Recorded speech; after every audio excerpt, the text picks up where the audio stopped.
Már Gunnarsson heldur veglega útgáfu tónleika í Stapa í Reykjanesbæ 12. apríl næstkomandi, en hann að gefa út sína fyrstu hljómplötu.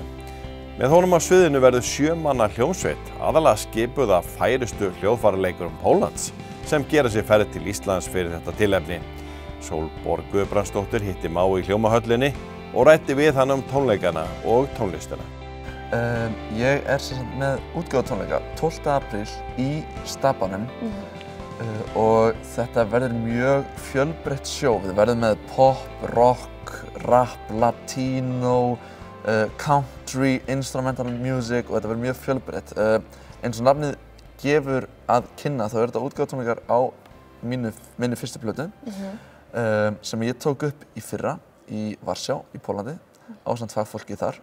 Á tónleikunum verður hljómsveit skipuð af pólskum snillingum sem að gera sér ferð sérstaklega fyrir þetta tilefni og þeir spiluðu með mér inn á plötuna sem ég tók upp í Varsjá í fyrra. Síðan verða þarna fjölmargir gestasöngurar, Ísold Vilberg systir mín, Ívar Danielsson, Villi Naglbítur, Sigga Ey, Gísli Helgason sem á eina fallegustu perlu í okkar tónlistarsögu, Kvöldsiglingu. Og síðan svona toppurinn á ísjakanum mögulega að frægasta popsönguna Póllands, Natalia Przybysz, óskaði eftir því að fá að koma á tónleikana einn daginn. Hvernig kemstu í kynni við þetta fólk?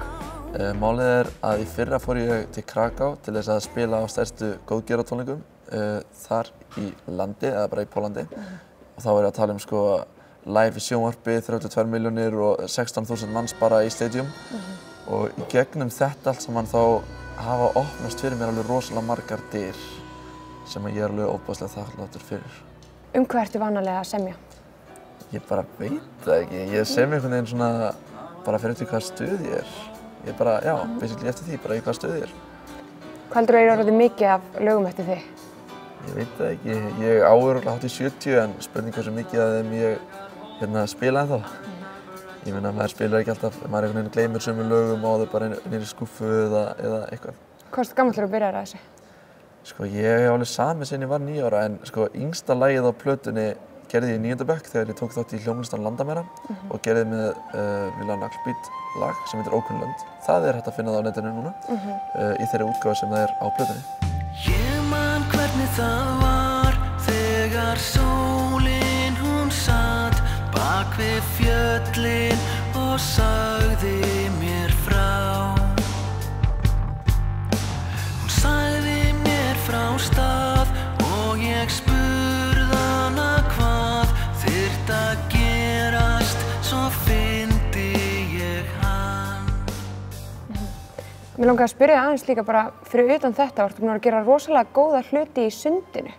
Sundið bara búið að ganga mjög vel og 2019 mikilvægasta árið mitt til þess að komast á Ólympíumót fatlaðra eða Ólympíuleika fatlaðra árið 2020 í Tókíó.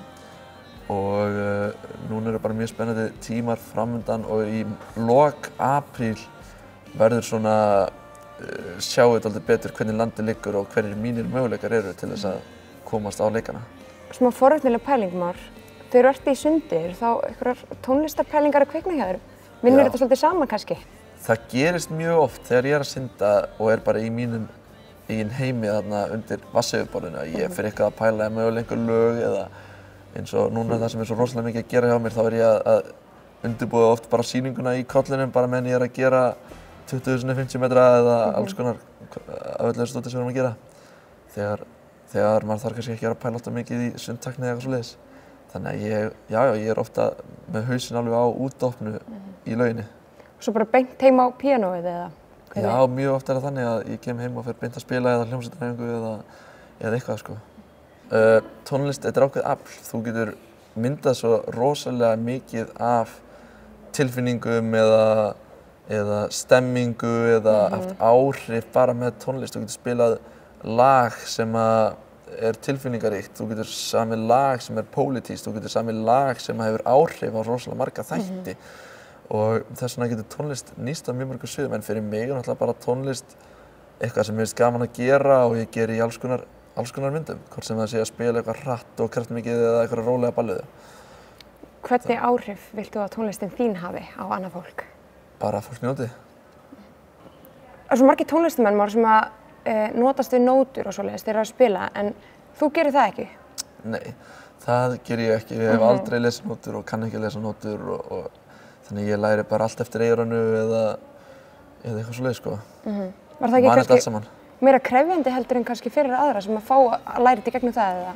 Jú, það er mjög góður kostur að geta bara farið á Google og fundið hljómagangina My Way eða eitthvað, sko.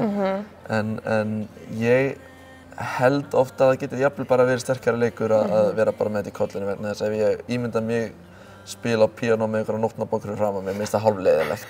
Bara, ég vil vera frjáls og það, ef þú ert komin á það level að geta bara spilað lag á þess að, kannski mögulega hafa heyrt það áður eða bara með því að heyra einu sinni og bara geta spilað strax, hafa þannig þekking á hljóðfærinu og þú veist hvað þú ert að gera, þá er það mjög jákvætt og ég er alltaf að efla mig í því.